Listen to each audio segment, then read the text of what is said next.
குர்பானி கொடுப்பவர்கள் கவனத்திற்கு, 2025 இந்த வருடத்தில் குர்பானி நாம் யாரெல்லாம் கொடுக்க போகிறோமோ, கொடுக்கிறதுக்காக நியத் வைத்திருக்கிறோமோ, குர்பானி கொடுக்கக்கூடியவர்கள் துல்ஹிஜ்ஜா பிறை 1 குர்பானி கொடுக்கும் வரை தங்களுடைய முடிகளையோ தங்களுடைய நகத்தையோ வெட்டக்கூடாது என்பதாக நபிகள் நாயகம் ஸல்லல்லாஹு அலைஹி வஸல்லம் அவர்கள் சொல்லி காட்டியிருக்கிறார்கள். எனவே இந்த வருஷம் 28ஆம் தேதி 5வது மாதம் 2025 புதன்கிழமை மக்ரிபிலிருந்து குர்பானி கொடுக்கும் வரை நம்முடைய முடிகளையோ அல்லது நகத்தையோ நாம் வெட்டக்கூடாது இன்ஷா அல்லாஹ். வருகிற புதன்கிழமை 28ஆம் தேதி, வருகிற புதன்கிழமை 28ஆம் தேதி 5வது மாதம் மக்ரிபிலிருந்து குர்பானி கொடுக்கும் வரை நம்முடைய முடிகளையோ நம்முடைய நகத்தையோ நாம் வெட்டக்கூடாது. அதாவது யார் வெட்டக்கூடாது என்பதாக சொன்னால், வீட்டில் 5 பேர் இருக்கிறோம், அது 2 பேர்கள் மட்டும்தான் குர்பானி கொடுக்குறாங்கன்னா அந்த 2 பேர் மட்டும் நகத்தையோ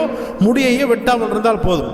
மற்றவர்கள் யார் குர்பானி கொடுக்கவில்லையோ அவர்கள் தாராளமாக வெட்டிக் கொள்ளலாம், எந்த விதமான தவறும் கிடையாது. குர்பானி கொடுக்கக்கூடியவர்கள், அதாவது யாருடைய பெயரில் குர்பானி கொடுக்கப்படுகிறதோ அவர்கள் இந்த 10 நாட்கள் தங்களுடைய நகத்தையும் முடியையும் வெட்டாமல் இருப்பது சுன்னத்தாக இருக்கிறது. வல்ல ரஹ்மான் நம்முடைய குர்பானியை கபூல் செய்து அருள்வானாக. ஆமீன்.